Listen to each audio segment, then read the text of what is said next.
여러분, 운전을 할 때 가장 빨리 그리고 가장 안전하게 가는 방법이 무엇일까요? 저는 예전에 좀 안 좋은 습관이 있었어요. 운전을 하다가 보면 제 옆으로 우웅 하고 지나가는 차가 있습니다. 그러면 그 차를 그냥 두지 않습니다. 쫓아가서 저는 그 차보다 먼저 가려고 하는 그러한 마음이 있었어요. 그래서 막 속도를 같이 막 내고 추월하고, 그런 어떻게 보면 난폭운전이죠. 네, 사고 나지 않은 게 참 감사한 것 같아요.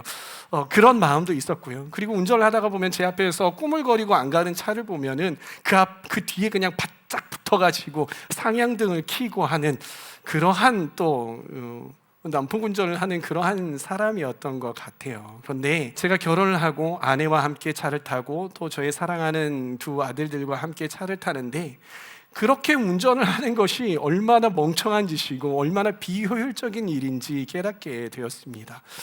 그 이후로 제가 운전을 할 때 그렇게 운전을 하지 않아요. 남들이 보기에도, 그리고 제가 보기에도 참 천천히 간다, 참 정속 주행을 한다라는 그런 생각이 들 정도로 그렇게 운전을 하게 됩니다. 제가 이렇게 운전을 해보니까는요, 이렇게 무웅하고 갈 때 좀 더 빨리 가게 될 것 같죠. 그런데 결국은 제가 앞질렀던 차량이요, 신호에 걸리면 바로 뒤에 와 있더라고요. 계기판에 연료등을 보면은 정말 금방 다른 것을 알 수 있어요. 참 미련한 짓인 것 같아요. 오늘 제가 운전을 하고 있었어요. 운전을 하고 가고 있는데 아니나 다를까 옛날에 저와 같은 사람이 제 옆을 지나서 우웅 하고 지나가는 거예요. 에이, 나도 옛날에 저랬는데 하면서 이러고 있었어요. 그런데 저의 바로 앞에 가는 차량이 좀 검정색 세단 차량이었거든요. 근데 이 차가 갑자기 변신하기 시작을 하는 겁니다. 그 차에서, 얌전한 차에서 갑자기 사이렌이 울리기 시작을 하고요, 빨간색과 그리고 파란색의 이 경광등이 반짝거리기 시작을 하면서 그 차를 막 따라가기 시작을 하는 거예요. 알고 보니까 암행 순찰차였더라고요.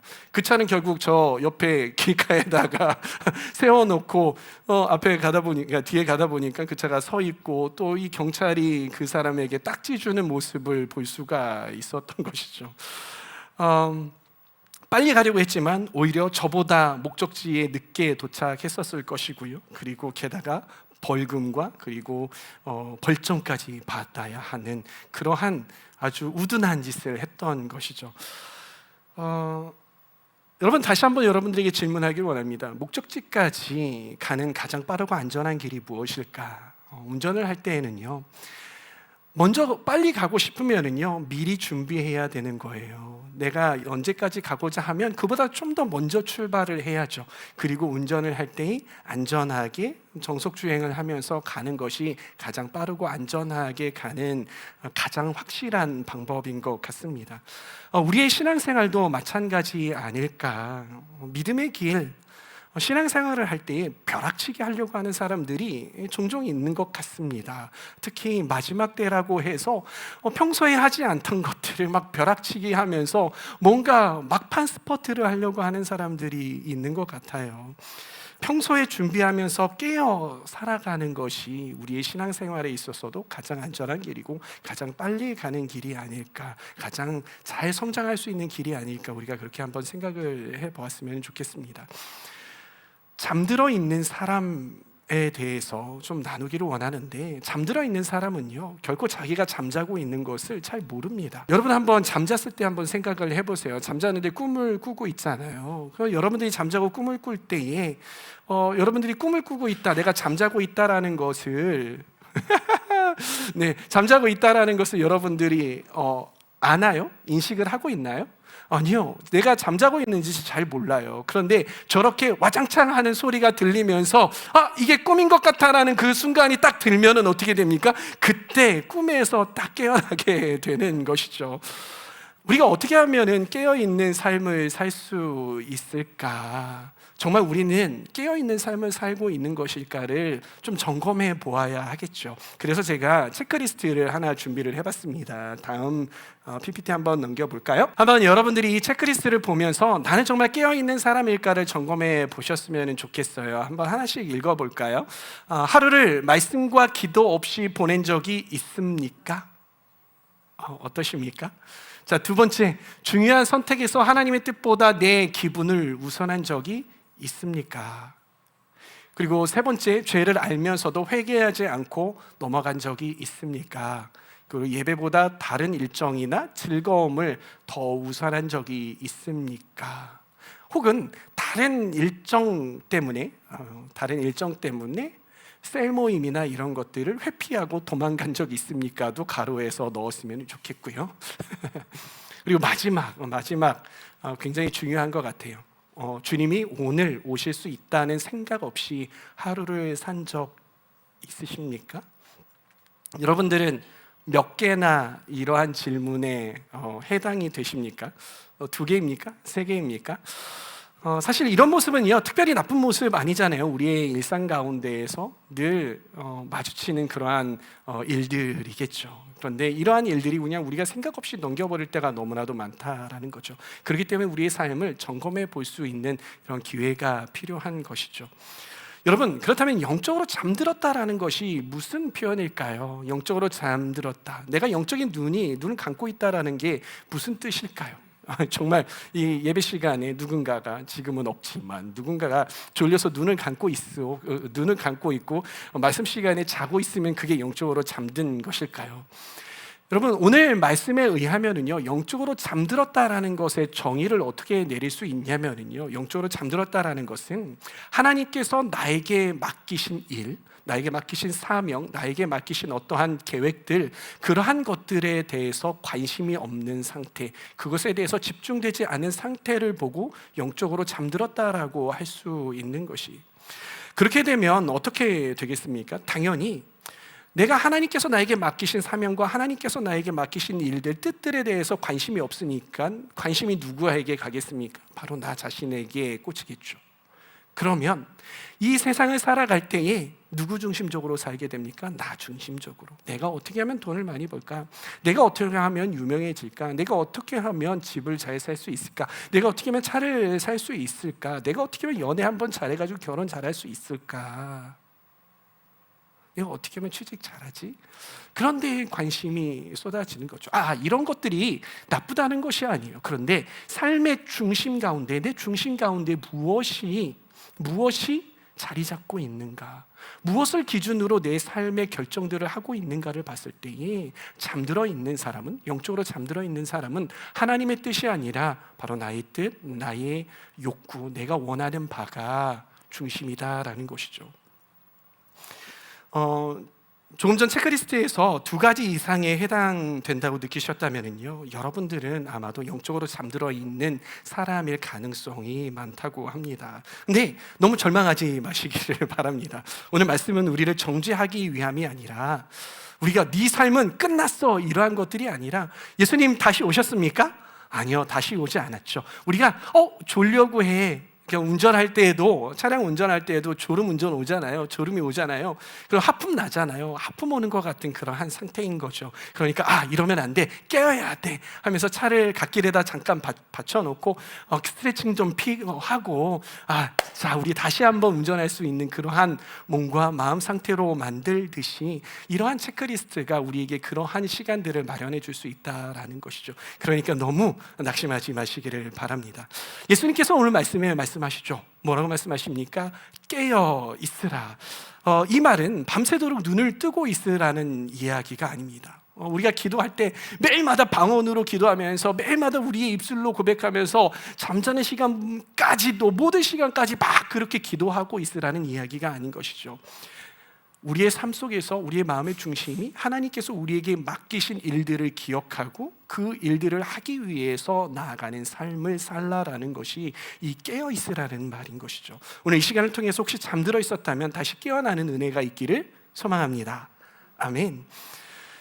제가 20살 때 일입니다. 대학교 1학년 때까지 마치고요. 저희 동생도 대학교를 다녀야 하기 때문에 저희 가정 형편이 녹록지가 않았어요. 그래서 어머니가 군대 가라라고 하시면서 너에게 이번 한 해는 이렇게 돈을 줄 수가 없어, 학자금을 대줄 수가 없어 해가지고 제가 1년 휴학을 했습니다. 근데 제가 그때 군대 가기 싫었어요. 왜냐면 나는 장교로 군대를 가야 하기 때문에 나는 그때는 그냥 1년 쉬면서 일하겠습니다 해가지고 일을 한 것이 어디에 들어갔냐면 인터넷 교육 회사였어요. 거기에서 뭐 화상 채팅 으로 하면서 아이들을 가르치기도 하고 회원 관리도 하고 그렇게 했어요. 근데 시간제로 들어간 것이 아니라 알바로 간 것이 아니라 제가 정직원으로 들어갔거든요. 근데 굉장히 열심히 했습니다. 열심히 했더니 사람들이 인정을 해주더라고요. 그래서 그 회사에서 과외 사업팀이라는 팀이 생겨났어요. 그러면서 그 영업을 하시는 분들이, 그리고 우리 사장님이, 야, 너 한번 과외 사업팀 팀장 해봐라 하고서는 20살짜리를 팀장을 시켜놓은 거예요. 제 밑에 고려대학교, 연세대학교 이렇게 졸업하신 쟁쟁한 분들이 제가 팀장으로 있고 팀원들로 있는 거예요. 그런데 제가 정말 열심히 했어요. 아이들을 막 가르칠 뿐만이 아니라, 여러분 한 타임 과외하면 얼마 받아요? 저는 한 번 가면 10만 원짜리 수표가 한 번 가면 10만 원짜리 수표가 이렇게 해가지고서는 제 신발 위에 이렇게 올려놔져 있었어요. 그만큼 잘 나갔다고요. 잘 나가니까 어때요? 이 과외를 하다 보면 여기 가고 저기 가고 해야 되잖아요. 전철을 타고 가려면 여기 안양에서 학교 다니신 분 있잖아요. 제가 뭐 부천에서 왔다 갔다 하려고 하면은 지하철이 그쪽으로 바로 가는 게 없어. 그러니까 지하철 타고 이렇게 삥 돌아야 돼. 버스도 막 녹록지 않아. 그러니까 너무 힘든 거죠. 그러니까 차를 사야겠다라는 그런 생각이 들더라고요.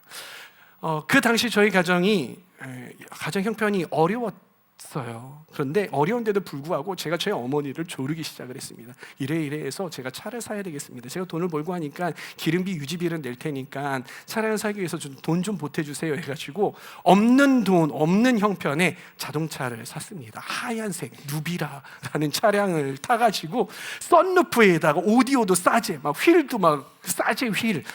와, 이게 운전을 하면서 다니는 거죠. 20살짜리가 내 차. 와, 운전을 하면서 여기저기 종횡무진을 하는 거예요. 인정을 받기 시작을 했어요. 영업도 잘했다고요. 이 선배들이 제가 열심히 하니까 영업도 가르치죠, 사회생활 하는 법도 가르치죠, 회원관리 어떻게 해야 되는지 아무튼 처세술부터 시작해서 많은 것들을 저에게 가르쳐 주었어요. 그런 것들을 열심히 하다 보니까 이 성과도 나고 인정도 받고 하니까 너무나도 좋았다고요. 꿈만 같았어요. 달콤했어요. 근데 그러다 보니까 점점 제가 내려놨던 게 뭔지 아세요? 제가 매일 저녁마다 하나님 앞에 약속한 것이 있었는데, 그것이 뭐냐면 매일 저녁마다 제가 하나님 앞에서 아무리 바쁠지라도 1시간 동안 주님을 찬양하고 예배하고 기도하는데 저희 시간을 드리겠습니다라는 그러한 약속이었어요. 근데 그렇게 매일마다 기도하던 사람이 잘 나가기 시작을 하니까요, 그런 거 하나씩 내려놓기 시작을 하더라고요. 근데 제 마음 가운데 이건 아닌데라는 그런 생각이 들기도 했어요. 근데 그럴 때마다 제가 답답하잖아요. 차를 몰고 가가지고 드라이빙을 하고 붕 하고 속도도 내보고 이래가면서 저의 이 공허함을 달래고 왔습니다.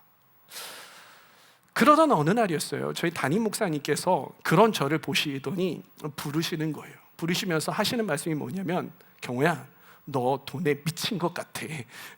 돈에 미친 것 같아.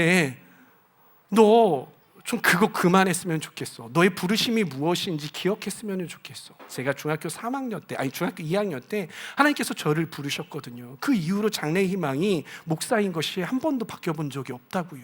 그런데 그때 그것들이 흔들리고 있으니까 너의 부르심을 기억해 라고 말씀을 하시더라고요. 근데 제가 그 말을 들었을까요? 안 들었을까요? 안 들었어요.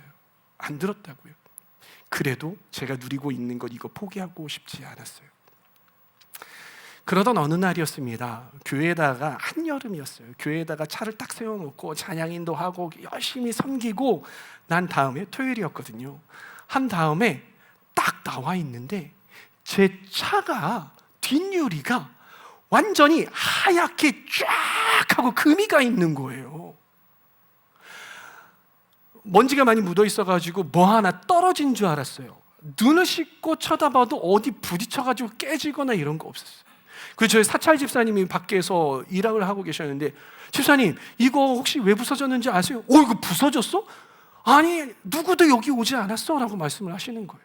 그때 제가 딱 깨달은 바가 있고 하나님께서 저에게 강력하게 말씀하신 바가 있어요. 그것이 무엇이냐면, 경호야, 잠에서 깨어나야 될 때야. 너 깨어 일어나야 돼 라고 말씀을 하시더라고요. 그때 누가 봐도 명백하잖아요. 하나님 음성이고 하나님의 사인이라는 것. 그때 제가 어떻게 했냐면요, 그 시간 딱 이후에 바로 핸드폰을 꺼내서 저 차를 샀던 딜러에게 전화를 했어요. 저 이 차 팔겠습니다. 그래서 감가 얼마 딱 하고선 그날로 차를 가져가 버렸어요. 바로 그 당일날 차가 없어져 버린 거죠. 그리고 다시 하나님의 부르심 앞에 나아가는 그러한 삶으로 바뀌게 되었던 것이죠. 제가 그때 깨달은 것이 있어요. 그거 뭐냐면, 영적으로 잠들어 있으면 정말 이렇게 하나님께서 나에게 맡기신 일들, 내가 정말 가야 하는 그 길이 흐려지는구나. 그런 부분들이 정말 까맣게 잊을 정도로 그렇게 없어지는구나. 그런데 하나님께서는 때로는 나의 삶을 뒤흔드심으로 말미암아 내가 다시 깨어나기를 원하시는구나라는 그러한 깨달음을 갖게 되었습니다. 여러분들의 삶 가운데 깨어 일어나라고 하나님께서 깨우신 적 있으십니까? 한번 생각해 보시길 바랍니다. 아니면 혹시 지금 이 시간 여러분들에게 우리야, 너 지금 일어나야 될 때야 라고 사인을 주시는 그러한 시간이 없는지 돌아보시기를 바랍니다. 오늘 본문에서 예수님은 여행을 떠난 집주인이 언제 돌아올지 모른다라고 이야기를 하죠. 그래서 종들은 늘 깨어 있어야 된다라고 말씀을 하세요. 이 말이 누구에게 하시는 말씀이에요? 바로 이 제자들에게 하시는 말씀이죠. 그리고 맨 마지막 구절에 하는 이야기가 무엇입니까? 이 말은 너희들에게 하는 이야기뿐만이 아니라 모든 모든 사람이 들으라고 하는 이야기다라고 말씀을 하시는 거예요. 그러기에 이 말씀은 이 시대를 살고 있는 우리 그리스도인에게도 해당되는 이야기죠. 우리는 깨어 일어나야 한다라는 그러한 이야기를, 항상 늘 깨어 있어야 된다라는 그런 이야기를 이 말씀을 통해서 얻을 수 있는 것이죠. 그런데 이 말씀을요, 역사 속에서 참 많이 오해했어요.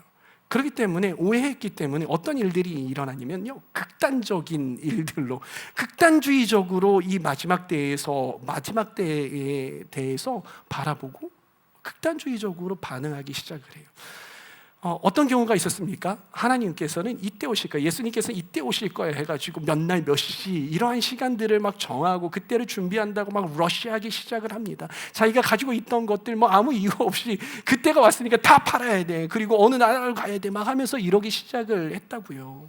가장 대표적인 사건이 어느 때예요? 바로 다미선교회 사건이었잖아요. 그렇게 극단주의로 빠져들게 되고요, 그 극단주의로 빠져들지 않았던 사람들도 이 마지막 때에 대한 막연한 두려움으로 말미암아 그 두려움 속에 갇혀서 늘 벌벌 떨면서 죄책감 가운데 살아갔다라는 것이죠. 그렇다면요, 우리는 어떻게 이 마지막 때를 건강한 신앙의 시각으로 바라보면서 살아야 하는 것일까? 어떻게 우리는 깨어서 이 마지막 때를 준비하고 살아갈 수 있는 것일까를 함께 살펴보았으면 좋겠는데요, 저는 두 가지 단어로 여러분들에게 제시하고 싶어요. 첫 번째 단어는 바로 소망이고요, 그리고 두 번째 단어는 바로 책임이라는 단어입니다. 뭐라고요? 소망과 책임. 뭐라고요? 소망과 책임. 첫 번째 소망은요, 마지막 때에 대한 소망이에요. 여러분, 마지막 때에 종말이 온다라고 생각을 할 때 어떤 느낌입니까?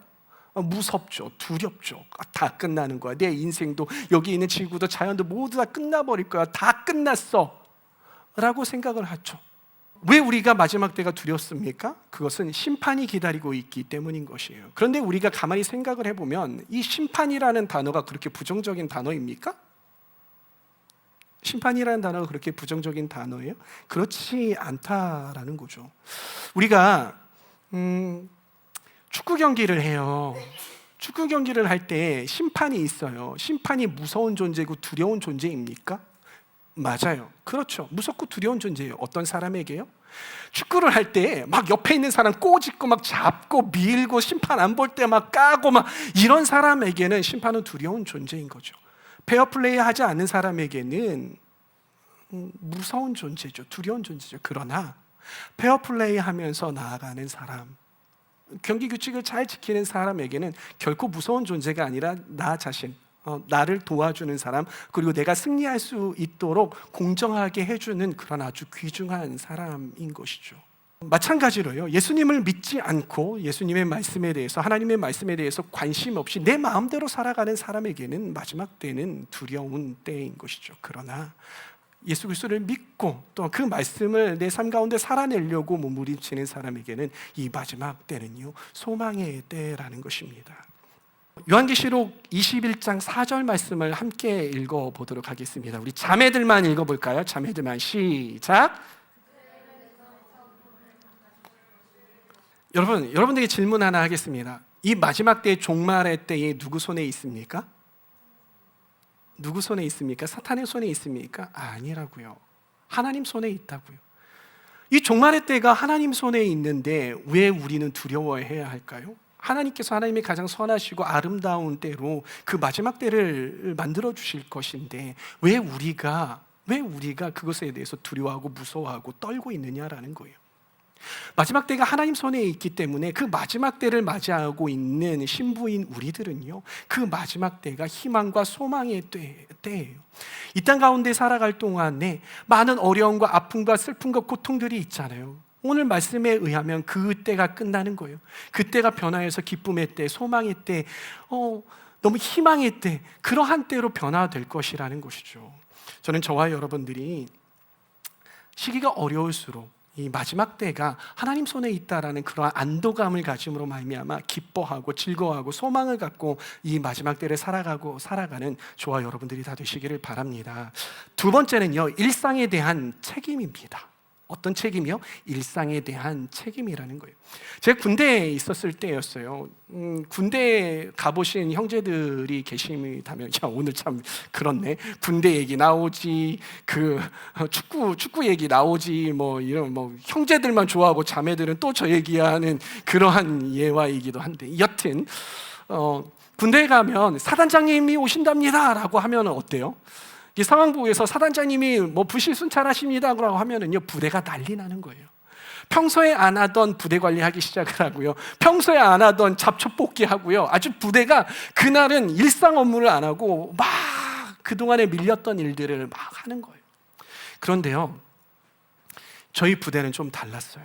저희 부대장, 저희 대대장님이 평소에 이러한 것들을 잘 해야 하는, 부대 관리부터 시작해서 풀 뽑기부터 시작해서 그런 것들을 지혜롭게 일상에서 잘 하게 만드셨어요. 풀을 뽑아야 할 때도 너네들 밥 먹으러 갔다가 오면서 풀 5개만 뽑아와 하면서 풀 5개 뽑아오고, 근데 한 200명, 300명 되는 사람들이 풀 5개 뽑으면은 거기가 말끔하게 정리가 되는 거예요. 그리고 이 교육훈련 이런 것들을 할 때 조금 하다고 해서 하지마 이렇게 하시는 법이 없이 조금이라도 해도 되니까 가가지고서는 총이라도 만져보고 조금이라도 가가지고 좀 전술에 대해서 한번 생각을 해보고 그렇게 하고 와라라고 그렇게 말씀을 하셨어요. 그러니까요, 사단장님이 오신답니다 라고 하니까요, 이 부대장님이, 이 대대장님이 저에게 무슨 말씀을 하시냐면요, 너네들 뭔가 더 하려고 하지마, 우리가 평소에 하던 대로 하면 돼 라고 하시는 거예요. 그러니까 이 병사들은요, 저희 같은 사람들은 어떠한 생각이 드냐면요, 평소에 하던 대로 하면 되니까 자신감이 있는 거예요. 왜? 평소에 해왔으니까. 근데 옆에 부대는 난리가 나고 막 그러는 거예요. 근데 옆에 부대는 사단장님 오시면은요, 부대장님이 뭐라고 하시냐면, 사단장님 오시잖아? 그러면 너네들 다 막사 들어가가지고 생활관 들어가가지고 나오지 마, 사단장님하고 마주치지 마라고 말씀을 하시는 거예요. 맞죠? 그렇게 이야기를 해요. 근데 저희는요, 숨을 필요 없다, 그냥 너희들이 평소에 하던 거 잘 말씀을 드려 하는 거예요. 그러니까 오시니까 인사도 잘하고 말씀하시는데 저희 이렇게 하고 있습니다, 그렇게 하는 거예요. 근데 이분이 뭐라고 저희에게 말씀을 하셨냐면요, 해야 할 일을 평소에 잘 해놓으면 나중에 몰아서 할 필요가 없다. 군인의 힘은 평상시에 우리가 얼마나 준비되어 있느냐에 달려있다. 잘 준비가 되어 있는 부대, 평소에 잘 준비가 되어 있는 부대는 어느 때에 전쟁이 나더라도 늘 승리하는 부대가 된다. 그러기에 우리 부대는 늘 승리하는 부대가 될 거니까 너희들 쫄지 말고 늘 당당하게 살아라라고 말씀을 해주셨어요. 정말 좋으신 분 아닙니까? 그리스도인들의 삶도 그러하지 않을까? 평소에는 내 맘대로 살다가 나중에 주님께서 오실 것 같은 기미가 보이고, 남들이 막 언제 오신대 막 기도하지 않으면 뭔가 이렇게 될 것 같은 그런 시간들이 되면 막 러쉬하는 거예요. 막 밀렸던 기도하려고 하고, 막 밀렸던 자기 봉사하려고 하고, 막 밀렸던 것들을 하려고 한다라는 거예요. 여러분, 그게 깨어있는 것이 아니라는 것입니다. 그런 모습이 깨어있는 모습이 아니라는 거예요.